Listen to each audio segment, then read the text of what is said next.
ابو القدس میں ہرقل کو جو چوٹ پڑی تھی اس نے اسے جھنجھوڑ ڈالا تھا۔ اسے اس معرکے کی تفصیلی اطلاع ملی تھی۔ ابو عبیدہ رضی اللہ تعالیٰ عنہ ایک غلطی کر بیٹھے تھے۔ رومی خوش تھے کہ مسلمانوں کا ایک دستہ تو پھندے میں آیا، لیکن خالد رضی اللہ تعالیٰ عنہ اور زرار رضی اللہ تعالیٰ عنہ نے بر وقت پہنچ کر نہ صرف رومیوں کا پھندا توڑ ڈالا تھا بلکہ انہیں بے شمار جانی نقصان پہنچا کر مال غنیمت سے مالا مال ہو کر لوٹے تھے۔ ہرقل کو مسلمانوں کی برق رفتاری نے پریشان کر دیا تھا۔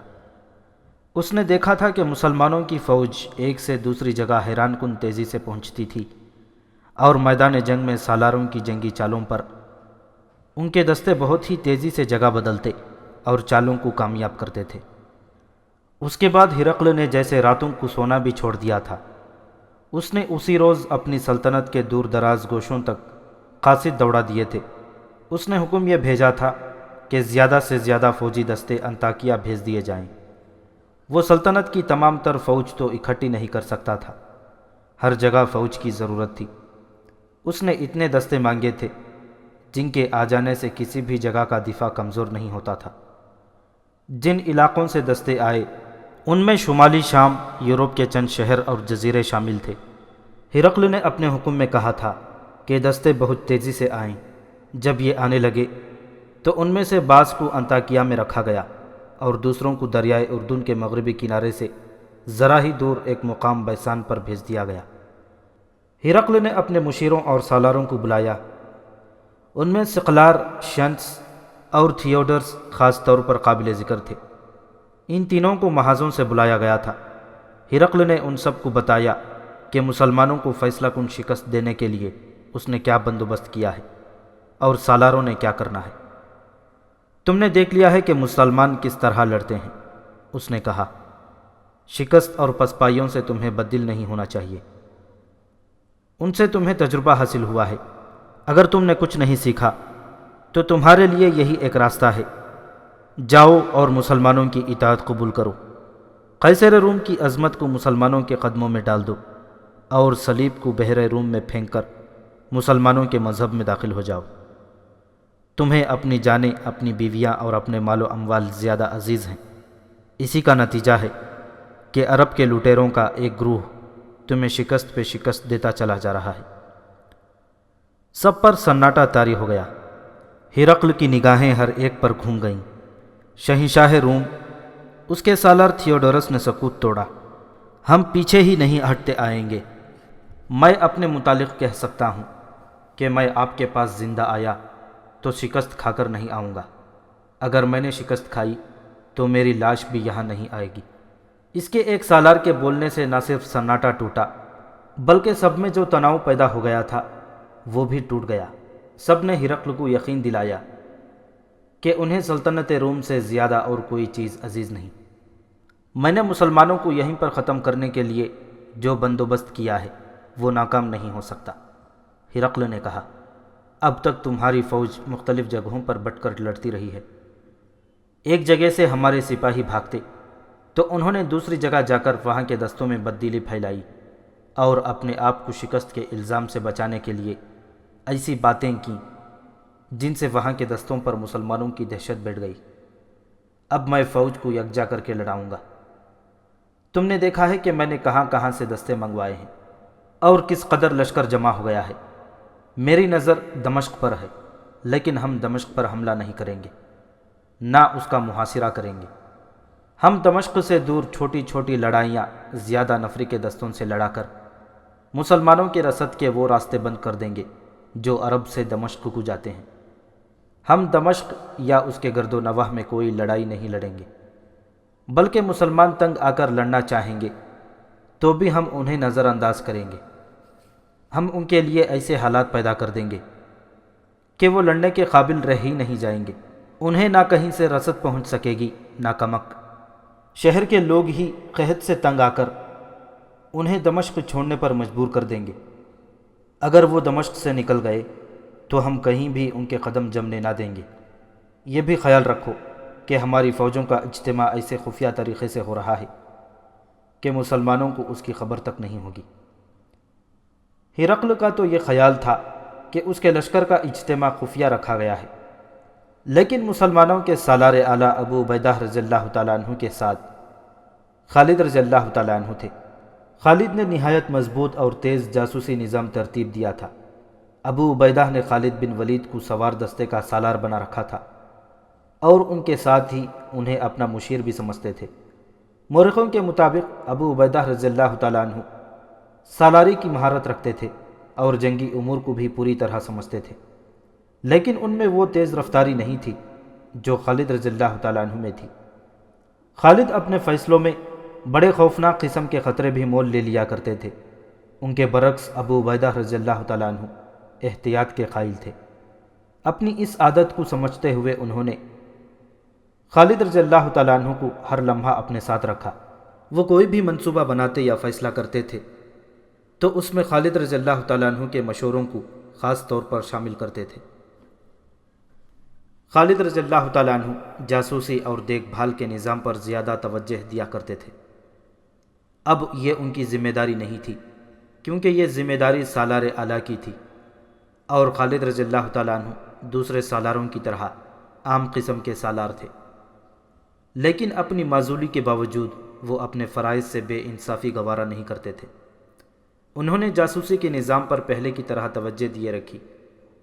اسی کا نتیجہ تھا کہ مسلمان جاسوس رومیوں کی سلطنت کے دور اندر تک چلے گئے تھے۔ ایک روز ایک جاسوس آیا، وہ بہت دور سے آیا تھا۔ اس نے بتایا کہ رومیوں کا ایک لشکر بحر روم کے راستے کشتیوں پر آیا ہے۔ اس جاسوس نے اپنے ان جاسوسوں سے رابطہ کیا جو اور آگے تک گئے ہوئے تھے۔ وہ ان سب کی اطلاع لے کر بڑی ہی تیز رفتار سے دمشق پہنچا اور یہ اطلاع دی کہ رومیوں نے کم و بیش 1,00,000 نفری کا لشکر دریائے اردن کے مغرب میں جمع کر لیا ہے۔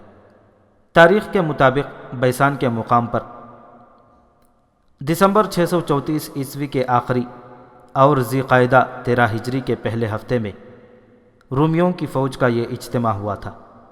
جاسوس نے اپنے انداز کے مطابق اس لشکر کی تعداد 1,00,000 بتائی تھی۔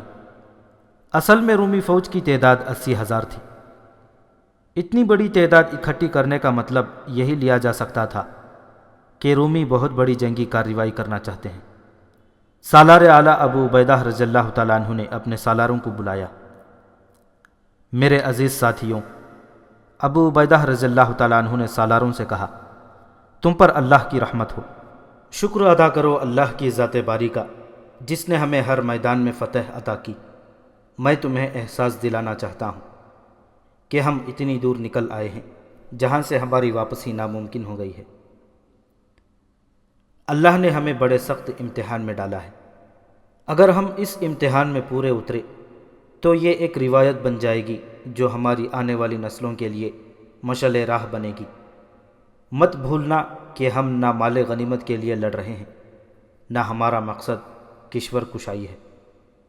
اللہ اور اس کے رسول صلی اللہ علیہ وسلم نے ہمیں بنی نوع انسان کو ظلمت اور غلامی سے نجات دلانے کا فرض سونپا ہے۔ اب دشمن نے ہمارے سامنے دیواریں کھڑی کر دی ہیں۔ رومی کم و بیش 1,00,000 کا لشکر لے کر آئے ہیں۔ اس سے ان کے عزائم کا پتہ چلتا ہے۔ جہاں تک میں سمجھ سکا ہوں اور یہی ہو سکتا ہے کہ رومی دمشق پر حملہ کریں گے۔ اگر دمشق ہمارے ہاتھ سے نکل گیا تو پھر کہیں قدم جمانا ہمارے لیے مشکل ہو جائے گا۔ دشمن نے بحر روم سے انطاکیہ، بیروت اور 1-2 اور بندرگاہوں پر یورپ سے فوج لا کر اتاری ہے۔ ہمیں سب سے پہلے دمشق کے دفاع کو مضبوط کرنا ہے، لیکن ہم ایک ہی جگہ پر جمع نہیں ہو جائیں گے۔ ہماری تعداد اس وقت کتنی ہوگی؟ ایک سالار نے پوچھا۔ ابو عبیدہ رضی اللہ تعالیٰ عنہ نے خالد کی طرف دیکھا۔ ہماری تعداد پہلے سے کچھ زیادہ ہو سکتی ہے، خالد رضی اللہ تعالیٰ عنہ نے کہا۔ پچھلی لڑائیوں میں جو مجاہدین زخمی ہوئے تھے وہ الحمدللہ صحت یاب ہو کر واپس آ چکے ہیں۔ میرے اندازے کے مطابق ہماری نفری 30,000 تک ہو جائے گی۔ ہمیں ایک سہولت اور حاصل ہو گئی ہے، وہ یہ کہ مجاہدین نے کافی آرام کر لیا ہے۔ ابو عبیدہ رضی اللہ تعالیٰ عنہ اور خالد رضی اللہ تعالیٰ عنہ نے مل کر منصوبہ تیار کیا کہ رومیوں کے اس لشکر کا مقابلہ کس طرح کیا جائے۔ امیر المؤمنین عمر رضی اللہ تعالیٰ عنہ نے محاذ پر لڑنے والے سالاروں پر یہ پابندی عائد کر دی تھی کہ کسی بڑی جنگ کا منصوبہ بنا کر ان سے منظور کرایا جائے۔ عمر رضی اللہ تعالیٰ عنہ غیر معمولی فہم و فراست کے مالک تھے۔ بعض جگہوں کی پلاننگ وہ خود مدینہ میں بیٹھ کر کرتے اور محاذ کو بھیجتے تھے۔ ابو عبیدہ رضی اللہ تعالیٰ عنہ نے اس پابندی کے مطابق ایک تیز رفتار قاصد مدینہ کو روانہ کر دیا۔ اسے جو پیغام دیا گیا اس میں نئی صورتحال لکھی گئی تھی اور موجودہ منصوبہ بھی تحریر تھا۔ وقت بہت تھوڑا تھا، دشمن بے تحاشا نفری لے کر آیا تھا۔ کچھ کہا نہیں جا سکتا تھا کہ کس لمحے وہ کیا کارروائی شروع کر دے، لیکن مسلمانوں نے پیغام رسانی کا نظام اتنا تیز اور محفوظ بنا رکھا تھا کہ تھوڑے سے وقت میں دور کے فاصلے پر پیغام پہنچ جاتا تھا۔ امیر المؤمنین نے صورتحال اور منصوبے کا جائزہ لیا، اس میں کچھ رد و بدل کیا اور منصوبے کی منظوری دے دی۔ یزید بن ابی سفیان رضی اللہ تعالیٰ عنہ دمشق میں تھے، وہ سالار بھی تھے اور دمشق کے حاکم بھی۔ انہیں پیغام بھیجا گیا کہ دشمن کیا صورتحال پیدا کر رہا ہے اور وہ بدستور دمشق میں رہیں۔ انہیں یہ ہدایت بھی دی گئی کہ دمشق کے شمال مغرب پر جاسوسوں اور دیکھ بھال کرنے والے آدمیوں کے ذریعے نظر رکھیں، کیونکہ توقع یہی تھی کہ رومی ادھر سے حملہ کریں گے۔ سالار شرجیل بن حسنہ رضی اللہ تعالیٰ عنہ اپنے دستوں کے ساتھ اس علاقے میں تھے جس میں بیسان اور فہل واقع تھے۔ خلیفہ عمر رضی اللہ تعالیٰ عنہ نے خاص طور پر لکھا تھا کہ سالار شرجیل رضی اللہ تعالیٰ عنہ کو اس جنگ کے لیے سالار مقرر کیا جائے جس کی رومی تیاری کر کے آئے ہیں۔ خالد رضی اللہ تعالیٰ عنہ کو اس فوج کے ہراول دستے کی سالاری سونپی گئی تھی۔ جنوری 635 عیسوی کے دوسرے ہفتے میں ان دستوں نے، جن کی تعداد تقریباً 30,000 تھی، کوچ کیا۔ انہیں بیسان سے کچھ دور فہل کے مقام تک پہنچنا تھا۔ یہ دستے جب فہل پہنچے تو دیکھا کہ وہاں رومی فوج نہیں تھی، وہاں روم کی پوری فوج کو نہیں ہونا چاہیے تھا۔ خبر ملی تھی کہ چند ایک دستے وہاں موجود ہیں، لیکن یہ دستے جا چکے تھے۔ وہاں کے مقامی لوگوں نے بتایا کہ رومیوں کے دستے بیسان چلے گئے ہیں، جہاں ان کے پورے لشکر کا اجتماع ہے۔ مسلمان آگے بڑھنا چاہتے تھے، لیکن دریا کے دونوں طرف دور دور تک دلدل تھی جس میں سے گزرنا ممکن نہیں تھا۔ بعض مورخوں نے لکھا ہے کہ یہ دلدل دریا کے دونوں کناروں سے لے کر ایک ایک میل دور تک پھیلی ہوئی تھی۔ یہ علاقہ سطح سمندر سے کئی سو فٹ نیچے ہے اور وہاں اس دور میں نشیب زیادہ تھے۔ دیکھا گیا کہ وہاں دریا کے کنارے ٹوٹے ہوئے نہیں تھے، پھر یہ پانی کہاں سے آ گیا تھا جس نے اس نشیبی علاقے کو دلدل بنا ڈالا تھا؟ کچھ دور اوپر جا کر دیکھیں، ایک مقامی آدمی نے بتایا، فہل میں رومی فوج کے دستے رہتے تھے، وہ وہاں چلے گئے۔ اوپر کی طرف جا کر انہوں نے دریا میں پتھروں کا بند باندھا اور دونوں کنارے توڑ دیے۔ اس طرح اوپر سے یہ پانی یہاں آ کر جمع ہو گیا اور پھیلتا چلا گیا۔ رومیوں نے مسلمانوں کو روکنے کا بڑا سخت انتظام کیا تھا۔ رومیوں نے غالباً یہ سوچا تھا کہ مسلمان صحرا میں یا میدان میں چلنے اور لڑنے کے عادی ہیں اور وہ دلدل میں سے نہیں گزر سکیں گے۔ اگر انہوں نے یہ سوچا تھا تو ٹھیک سوچا تھا۔ دلدل مسلمانوں کے لیے بالکل نئی چیز تھی۔ ان کے لیے تو چٹانیں اور پہاڑیاں بھی نئی چیزیں تھیں، لیکن انہوں نے پہاڑی علاقوں میں بھی لڑائیاں لڑی تھیں اور دشمن کو شکست دی تھی۔ وہ دلدل میں سے بھی گزر جاتے، لیکن ان کے پاس اتنا وقت نہیں تھا۔ سالار شرجیل رضی اللہ تعالیٰ عنہ نے دلدل سے کچھ دور ہٹ کر اپنے دستوں کو ایک ترتیب میں کر دیا۔ دائیں اور بائیں پہلوؤں پر ابو عبیدہ رضی اللہ تعالیٰ عنہ اور عمرو بن عاص رضی اللہ تعالیٰ عنہ تھے۔ سوار دستے کی کمان زرار بن ازور رضی اللہ تعالیٰ عنہ کو دی گئی۔ خالد رضی اللہ تعالیٰ عنہ کو وہ دستے دیے گئے جنہیں بیسان کی طرف جانا تھا۔ خالد رضی اللہ تعالیٰ عنہ ہراول میں تھے۔ کچھ آگے گئے تو دلدل نے ان کے پاؤں جکڑ لیے۔ خالد رضی اللہ تعالیٰ عنہ اپنی عادت کے مطابق دلدل میں سے گزرنے کی کوشش کرنے لگے، لیکن دلدل زیادہ ہی زیادہ ہوتی گئی اور وہ مقام آ گیا جہاں دلدل میں سے پاؤں نکالنا بھی ناممکن ہو گیا۔ چنانچہ وہ دلدل میں سے نکلنے لگے، نکلنا بھی دشوار ہو گیا۔ بڑی کوشش کے بعد خالد رضی اللہ تعالیٰ عنہ اپنے دستوں کے ساتھ دلدل سے نکلے اور واپس فہل آ گئے۔ رومی سالار ثقلار تجربہ کار سالار تھا، وہ جنگ کے لیے بالکل تیار تھا۔ مورخ لکھتے ہیں کہ وہ اپنے اس دھوکے کو کامیاب سمجھتا تھا کہ مسلمان دلدل میں سے نہیں نکل سکیں گے۔ اسی دلدلی علاقے میں ایسی جگہ بھی تھی جہاں پانی کے نیچے زمین بہت سخت تھی اور وہاں کیچڑ نہیں تھا، وہاں سے آسانی سے گزرا جا سکتا تھا۔ اس قسم کے راستے کا علم صرف رومیوں کو تھا۔ ثقلار نے اپنے لشکر سے کچھ دستے الگ کیے اور انہیں ایک جگہ اکٹھا کیا۔ عظمت روم کے پاس بانو، اس نے اپنے لشکر سے کہا، آج تمہارا دشمن پھندے میں آ گیا ہے، مسلمان دلدل میں سے نہیں گزر سکے۔ انہوں نے دلدل سے پرے فہل کے مقام پر پڑاؤ ڈال دیا ہے۔ ہم اسی دلدل میں سے جس میں سے مسلمان نہیں گزر سکے انہیں گزر کر دکھائیں گے۔ وہ سمجھتے ہوں گے کہ ان کے آگے دلدل ہے جو انہیں ہم سے محفوظ رکھے گی۔ ہم رات کو حملہ کریں گے، اس وقت وہ اپنے پڑاؤ میں گہری نیند سوئے ہوئے ہوں گے۔ اے رومیوں، یہ رات کی لڑائی ہوگی جو آسان نہیں ہوتی، لیکن آج تمہیں اپنے ان ساتھیوں کے خون کا بدلہ لینا ہے جو اب تک مسلمانوں کے ہاتھوں مارے گئے ہیں۔ تمہیں اپنا شکار سویا ہوا ملے گا، کوئی ایک بھی زندہ نکل کر نہ جائے۔ ان کے گھوڑے، ان کے ہتھیار اور ان کے پاس ہمارا لوٹا ہوا جو مال ہے، یہ سب تمہارا ہے۔ اگر تم ان سب کو ختم کر دو گے تو سمجھو کہ تم نے اسلام کو ختم کر دیا، اور یہی ہمارا مقصد ہے۔ شہنشاہ ہرقل کا یہ وہم دور کر دو کہ ہم مسلمانوں کو شکست دے ہی نہیں سکتے۔ رومی سپاہی یہ سن کر کہ وہ اپنے دشمن کو بے خبری میں جا لیں گے، جوش سے پھٹنے لگے۔ ان میں کچھ ایسے بھی تھے جو پہلی لڑائیوں میں مسلمانوں کے ہاتھوں زخمی ہوئے تھے، کئی بھاگے بھی تھے۔ وہ دانت پیس رہے تھے، وہ انتقام کی آگ میں جل رہے تھے، اور وہ مسلمانوں کی اپنی تلواروں سے کٹتا اور برچھیوں سے چھلنی ہوتا دیکھ رہے تھے۔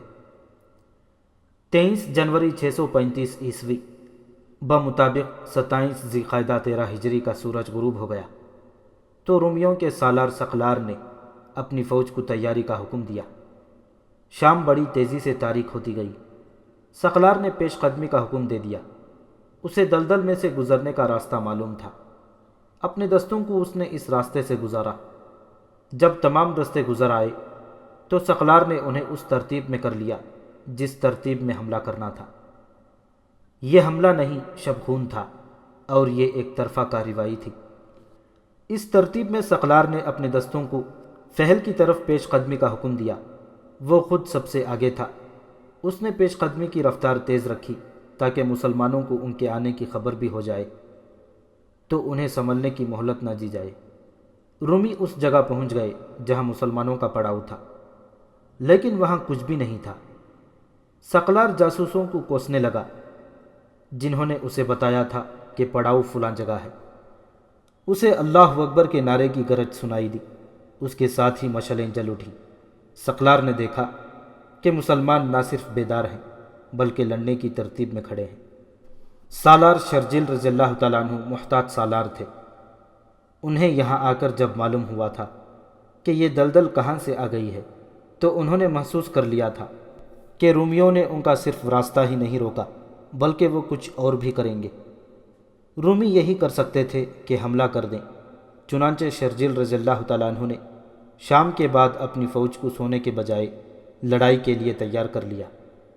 اس کے علاوہ انہوں نے اپنے جاسوس دلدل کے ارد گرد پھیلا دیے تھے۔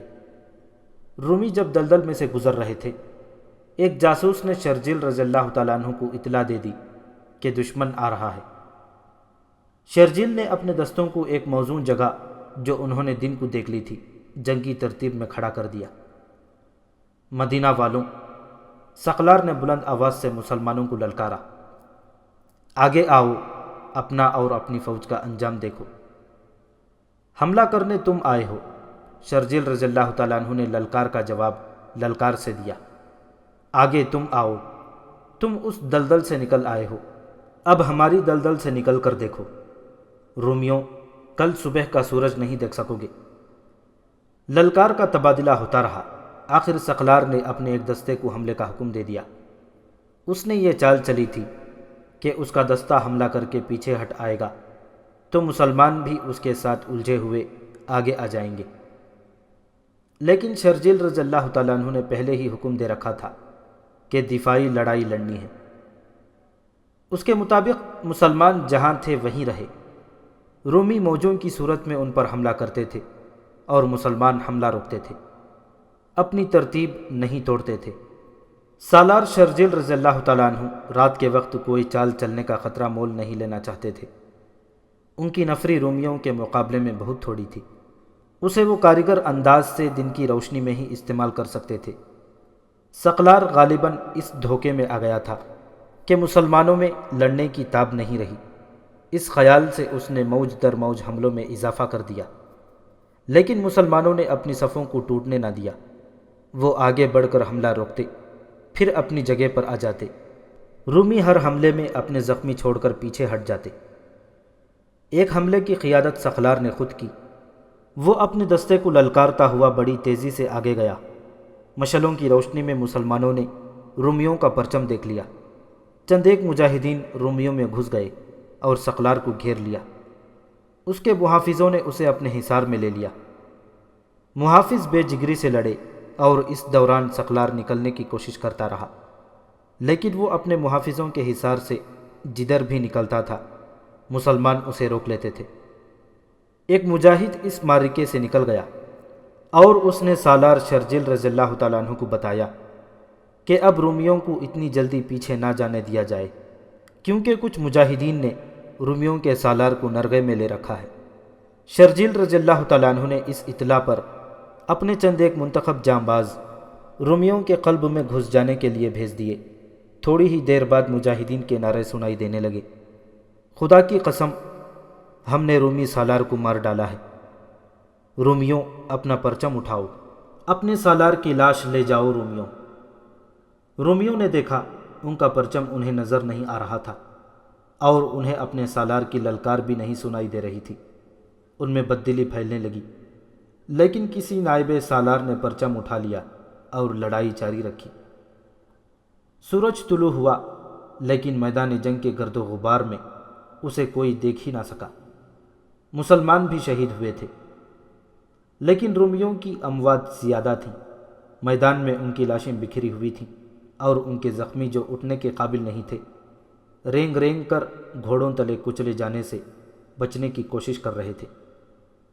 میدان رومیوں کے خون سے لال ہو گیا تھا۔ اسلام کے علم برداروں، سالار شرجیل رضی اللہ تعالیٰ عنہ کی للکار اٹھی، تم نے رومیوں کو انہی کے خون میں نہلا دیا ہے، تم نے ساری رات ان کے حملے روکے ہیں، اب ہماری باری ہے۔ اللہ اکبر کا نعرہ بلند ہوا۔ شرجیل رضی اللہ تعالیٰ عنہ نے اپنے دائیں پہلو کے ایک دستے کو آگے بڑھایا۔ رومی حملہ کرنے کے لیے تیار تھے، لیکن رات وہ حملے کرتے اور پیچھے ہٹتے رہے تھے۔ ان کے جسم تھکن سے چور ہو چکے تھے۔ شرجیل رضی اللہ تعالیٰ عنہ نے اپنی فوج کی جسمانی طاقت کو ضائع نہیں ہونے دیا تھا، اسی لیے وہ دفاعی لڑائی لڑ رہے تھے۔ شرجیل رضی اللہ تعالیٰ عنہ کے دائیں پہلو کے ایک دستے نے باہر کی طرف ہو کر حملہ کیا۔ اس سے رومیوں کے اس طرف کا پہلو پھیلنے پر مجبور ہو گیا۔ شرجیل رضی اللہ تعالیٰ عنہ نے فوراً ہی رومیوں کے دوسرے پہلو پر بھی ایسا ہی حملہ کرایا اور اس پہلو کو بھی قلب سے الگ کر دیا۔ رومیوں کے پہلو دور دور تک ہٹ گئے تو شرجیل رضی اللہ تعالیٰ عنہ نے قلب کے دستوں کو اپنی قیادت میں بڑے شدید حملے کے لیے آگے بڑھایا۔ رومی رات کے تھکے ہوئے تھے اور ان کا سالار بھی مارا گیا تھا۔ صاف نظر آ رہا تھا کہ ان میں لڑنے کا جذبہ ماند پڑ چکا ہے۔ مسلمانوں کے پہلوؤں کے دستے دشمن کے پہلوؤں کو اور زیادہ پھیلاتے چلے گئے۔ وہ اب اپنے قلب کے دستوں کی مدد کو نہیں آ سکتے تھے۔ مسلمانوں کے پہلوؤں کے دستوں کے سالار معمولی سالار نہیں تھے، وہ تاریخ ساز سالار ابو عبیدہ رضی اللہ تعالیٰ عنہ اور عمرو بن عاص رضی اللہ تعالیٰ عنہ تھے، اور قلب کے چند ایک دستوں کے سالار خالد رضی اللہ تعالیٰ عنہ تھے۔ رومیوں کے لیے خالد دہشت کا دوسرا نام بن گیا تھا۔ گھوڑ سوار دستوں کے سالار زرار بن ازور تھے، جو سلطنت روم کی فوج میں اس لیے مشہور ہو گئے تھے کہ وہ میدان جنگ میں آ کر خود اور قمیض اتار کر کمر سے اوپر برہنہ ہو جاتے اور لڑتے تھے۔ انفرادی معرکہ ہوتا یا وہ دستے کی کمان کر رہے ہوتے، اور اس قدر تیزی سے پینترا بدلتے تھے کہ دشمن دیکھتا رہ جاتا اور ان کی برچھی میں پرویا جاتا یا تلوار سے کٹ جاتا تھا۔ مسلمانوں کی نفری بہت کم تھی۔ اس کمی کو ان سالاروں نے ذاتی شجاعت اور جارحانہ قیادت اور عسکری فہم و فراست سے پورا کیا، اور سورج غروب ہونے میں کچھ دیر باقی تھی جب رومی نفری کی افراد کے باوجود منہ موڑنے لگے۔ رومیوں میں یہ خوبی تھی کہ وہ تیتر بتر ہو کر بھاگا نہیں کرتے تھے۔ ان کی پسپائی منظم ہوتی تھی، لیکن فہل کے معرکے سے وہ بے طرح بھاگنے لگے۔ ان کی مرکزی قیادت ختم ہو چکی تھی، اور ان کا جانی نقصان اتنا ہوا تھا کہ نہ صرف یہ کہ ان کی نفری کم ہو گئی تھی، بلکہ اتنا زیادہ خون دیکھ کر ان پر خوف طاری ہو گیا تھا۔ ان کی ایسی بے ترتیب پسپائی کی وجہ اور بھی تھی۔ ان کا سالار سقلار انہیں دلدل میں سے نکال لایا تھا۔ اسے معلوم تھا کہ کہاں سے زمین سخت ہے، جہاں پاؤں کیچڑ میں نہیں دھنسیں گے، مگر اب ان کے ساتھ وہ سالار نہیں تھا۔ اس کی لاش میدان جنگ میں پڑی تھی۔ سپاہیوں نے اس لیے بھاگنا شروع کر دیا کہ وہ جلدی جلدی دلدل میں وہ راستہ دیکھ کر نکل جائیں۔ سالار شرجیل رضی اللہ تعالیٰ عنہ نے دشمن کو یوں بھاگتے دیکھا تو انہیں دلدل کا خیال آیا۔ انہوں نے دشمن کے تعاقب کا حکم دے دیا۔ مسلمان پیادے اور سوار نعرے لگاتے ان کے پیچھے گئے تو رومی اور تیز دوڑے، لیکن دلدل نے ان کا راستہ روک لیا۔ ہڑبونگ اور افراتفری میں انہیں یاد ہی نہ رہا کہ دلدل میں سے وہ کہاں سے گزر آئے تھے۔ ان کے پیچھے بھی موت تھی، آگے بھی موت۔ وہ دلدل میں داخل ہو گئے اور اس میں دھنسنے لگے۔ مسلمان بھی دلدل میں چلے گئے تھے اور انہیں بری طرح کاٹا۔ جو رومی دلدل میں اور آگے چلے گئے تھے انہیں تیروں کا نشانہ بنایا گیا۔ دریا کا پانی چھوڑ کر رومیوں نے جو دلدل پیدا کر دی تھی کہ مسلمان آگے نہ بڑھ سکیں، وہ دلدل رومیوں کے لیے ہی موت کا پھندا بن گئی۔ فہل میں لڑنے والے اس معرکے کو ذات الرغا یعنی کیچڑ کی لڑائی کہا جاتا ہے۔ اس میں بہت تھوڑے رومی بچ سکے، وہ بیسان چلے گئے تھے۔ اس معرکے میں 10,000 رومی مارے گئے تھے، اور جو زخمی ہو کر میدان جنگ میں رہ گئے تھے ان کی تعداد بھی کچھ کم نہیں تھی۔ سالار شرجیل رضی اللہ تعالیٰ عنہ نے وہاں زیادہ رکنا مناسب نہ سمجھا۔ وہ دشمن کے ساتھ سائے کی طرح لگے رہنا چاہتے تھے تاکہ دشمن پھر سے منظم نہ ہو سکے۔ انہوں نے ابو عبیدہ رضی اللہ تعالیٰ عنہ اور خالد رضی اللہ تعالیٰ عنہ کو چند ایک دستوں کے ساتھ فہل میں رہنے دیا اور خود باقی ماندہ فوج کے ساتھ آگے بڑھے، لیکن دلدل نے پھر ان کا راستہ روک لیا۔ انہوں نے 2-3 زخمی رومیوں سے پوچھا کہ دلدل سے پار جانے کا راستہ کون سا ہے۔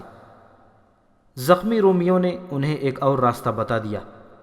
یہ بڑے ہی دور کا چکر تھا، لیکن دلدل سے گزرنے میں بھی اتنا ہی وقت لگتا تھا جتنا دوسرا راستہ اختیار کرنے میں۔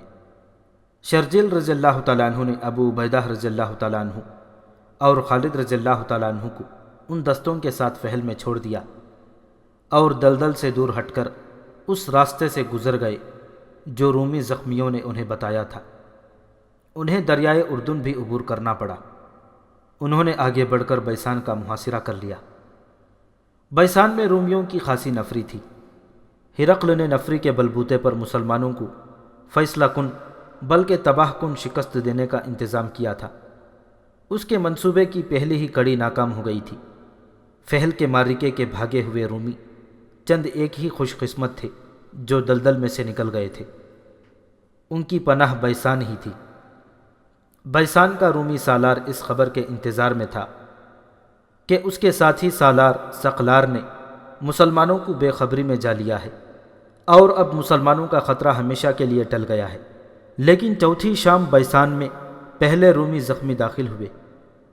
زخمی ہونے کے علاوہ ان کی ذہنی حالت بھی ٹھیک نہیں تھی۔ تھکن اور خوف سے ان کی آنکھیں باہر کو آ رہی تھیں، ان کے ہونٹ کھلے ہوئے تھے اور وہ پاؤں پر کھڑے رہنے کے قابل ہی نہیں تھے۔ بیسان میں داخل ہوتے ہی انہیں بیسان کے فوجیوں نے گھیر لیا اور پوچھنے لگے کہ آگے کیا ہوا ہے۔ کاٹ دیا، ایک سپاہی نے خوف اور تھکن سے کانپتی ہوئی آواز میں کہا۔ سب کو کاٹ دیا۔ مسلمانوں کو کاٹ دیا؟ ان سے پوچھا گیا۔ نہیں، سپاہی نے جواب دیا، انہوں نے کاٹ دیا، کیچڑ نے مروا دیا۔ اس کے ساتھ کچھ اور سپاہی بھی تھے، ان کی جسمانی اور ذہنی حالت بھی اسی سپاہی جیسی تھی۔ انہوں نے بھی ایسی ہی باتیں سنائیں جن میں مایوسی اور دہشت تھی۔ ان کی یہ باتیں اس رومی فوج میں پھیل گئیں جو بیسان میں مقیم تھی۔ اس فوج میں ایسے سپاہی بھی تھے جو کسی نہ کسی معرکے میں مسلمانوں سے لڑ چکے تھے۔ انہوں نے فحل سے آئے ہوئے سپاہیوں کی باتوں میں رنگ آمیزی کی، اس کا اثر رومیوں پر بہت برا پڑا۔ میں کہتا ہوں وہ انسان ہیں ہی نہیں، ایک سپاہی نے مسلمانوں کے متعلق کہا۔ ہماری فوج جہاں جاتی ہے مسلمان وہاں جیسے اڑ کر پہنچ جاتے ہیں، ان کی تعداد ہم سے بہت کم ہوتی ہے، ایک اور سپاہی نے کہا۔ لیکن لڑائی شروع ہوتی ہے تو ان کی تعداد ہم سے زیادہ نظر آنے لگتی ہے۔ دہشت کے مارے ہوئے ان زخمی سپاہیوں کی باتیں جو ہوا کی طرح بیسان کے کونوں کھدروں تک پہنچ گئی تھیں جلدی سچ ثابت ہو گئیں۔ ایک شور اٹھا، مسلمان آ گئے ہیں، مسلمانوں نے شہر کا محاصرہ کر لیا ہے، اور اس کے ساتھ ہی بیسان کے اندر ہڑبونگ مچ گئی۔ ان لوگوں میں سے کوئی بھی قلعے سے باہر نہیں جا سکتا تھا، دروازے بند ہو چکے تھے، وہ اب اندر ہی چھپنے کی کوشش کر رہے تھے۔ درہم و دینار اور سونا وغیرہ گھروں کے فرشوں میں دبانے لگے۔ رومی فوج قلعے کی دیواروں پر اور برجوں میں جا کھڑی ہوئی۔ رومیوں، سالار شرجیل رضی اللہ تعالیٰ عنہ نے للکار کر کہا، خون خرابے کے بغیر قلعہ ہمارے حوالے کر دو۔ اس کے جواب میں اوپر سے تیروں کی بوچھاڑیں آئیں، لیکن مسلمان ان کی ضد سے دور تھے۔ رومیوں، سالار شرجیل رضی اللہ تعالیٰ عنہ نے ایک بار پھر اعلان کیا، ہتھیار ڈال دو، جزیہ قبول کر لو، نہیں کرو گے تو بیسان کی اینٹ سے اینٹ بجا دیں گے، تم سب مردہ ہوگے یا ہمارے قیدی، ہم کسی کو بخشیں گے نہیں۔ رومی فوج میں تو مسلمانوں کی دہشت اپنا کام کر رہی تھی، لیکن اس فوج کے سالار اور دیگر عہدیدار جنگجو تھے، اپنی عسکری روایات سے اتنی آسانی سے دستبردار ہونے والے نہیں تھے۔ انہوں نے نہ ہتھیار ڈالنے پر آمدگی ظاہر کی، نہ جزیہ کی ادائیگی قبول کی۔ مسلمان ایک رات اور ایک دن مسلسل لڑے تھے، پھر انہوں نے بھاگتے رومیوں کا تعاقب کیا، پھر بیسان تک آئے تھے۔ انہیں آرام کی ضرورت تھی۔ شرجیل رضی اللہ تعالیٰ عنہ نے انہیں آرام دینے کے لیے فوری طور پر قلعے پر دھاوا نہ بولا، البتہ خود قلعے کے ارد گرد گھوڑے پر گھوم پھر کر دیکھتے رہے کہ دیوار کہیں سے کمزور ہے یا نہیں، یا کہیں سے سرنگ لگائی جا سکتی ہے۔ 7-8 روز گزر گئے۔ رومی اس خوش فہمی میں مبتلا ہو گئے کہ مسلمان قلعے پر ہلہ بولنے کی ہمت نہیں رکھتے، لیکن رومی سالار یہ بھی دیکھ رہا تھا کہ ان کی اپنی فوج کی ہمت مان پڑی ہوئی ہے۔ اس نے اپنی فوج کے جذبے کو بیدار کرنے کے لیے یہ فیصلہ کیا کہ وہ باہر نکل کر مسلمانوں پر حملہ کر دے اور قلعے کی لڑائی کا فیصلہ قلعے سے باہر ہی ہو جائے۔ اگلے ہی روز قلعے کے تمام دروازے کھل گئے اور ہر دروازے سے رومی فوج رکے ہوئے سیلاب کی طرح نکلی۔ اس میں زیادہ تر سوار دستے تھے۔ انہوں نے طوفان کی مانند مسلمانوں پر حملہ بول دیا۔ مسلمانوں کے لیے یہ صورتحال غیر متوقع تھی۔ ان کی نفری بھی دشمن کے مقابلے میں کم تھی۔ پہلے تو ایسے لگتا تھا جیسے رومی مسلمانوں پر چھا گئے ہیں اور مسلمان سنبھل نہیں سکیں گے، لیکن سالار شرجیل رضی اللہ تعالیٰ عنہ عام سی قسم کے سالار نہیں تھے۔ انہوں نے دماغ کو حاضر رکھا اور قاصدوں کو دوڑا دوڑا کر اور خود بھی دوڑ دوڑ کر اپنے دستوں کو پیچھے ہٹنے کو کہا۔ مسلمانوں نے اس حکم پر فوری عمل کیا اور پیچھے ہٹنے لگے۔ اس کے ساتھ ہی شرجیل رضی اللہ تعالیٰ عنہ نے بہت سے مجاہدین کو قلعے کے دروازوں کے قریب بھیج دیا۔ ان میں زیادہ تر تیر انداز تھے۔ ان کے لیے یہ حکم تھا کہ رومی واپس دروازوں کی طرف آئیں تو ان پر اتنی تیزی سے تیر پھینکیں کہ وہ دروازوں سے دور رہیں۔ شرجیل رضی اللہ تعالیٰ عنہ اور ان کے کمانڈروں نے اپنے دستوں کو محاصرے کی ترتیب سے میدان کی لڑائی کی ترتیب میں کر لیا۔ وہ اتنا پیچھے ہٹ آئے تھے کہ رومی قلعے سے دور آ گئے۔ اب شرجیل رضی اللہ تعالیٰ عنہ نے اپنے انداز سے جوابی حملہ کیا۔ رومی اپنے حملے میں اتنے مگن تھے کہ وہ بکھرے رہے۔ مسلمانوں نے حملہ کیا تو رومی بے ترتیبی کی وجہ سے حملے کا مقابلہ نہ کر سکے۔ وہ قلعے کی طرف دوڑے تو ادھر سے مسلمانوں کی تیروں نے انہیں گرانا شروع کر دیا۔ مسلمانوں کی تیر اندازی بہت تیز اور مہلک تھی۔ رومیوں کا لڑنے کا جذبہ پہلے ہی ٹوٹا ہوا تھا، اب جذبہ بالکل ہی ختم ہو گیا۔ رومیوں کا جانی نقصان اتنا زیادہ تھا جسے وہ برداشت نہیں کر سکتے تھے۔ آخر انہوں نے ہتھیار ڈال دیے اور شرجیل رضی اللہ تعالیٰ عنہ کی شرطیں ماننے پر آمدگی ظاہر کر دی۔ انہوں نے جزیہ اور کچھ اور محصولات ادا کرنے کی شرط بھی قبول کر لی اور قلعہ مسلمانوں کے حوالے کر دیا۔ فروری 635 عیسوی ذی الحج 13 ہجری کے آخری ہفتے میں بیسان مکمل طور پر مسلمانوں کے قبضے میں آ گیا۔ اس وقت ابو عبیدہ رضی اللہ تعالیٰ عنہ اور خالد رضی اللہ تعالیٰ عنہ فہل کے شمالی علاقے میں پیش قدمی کر رہے تھے۔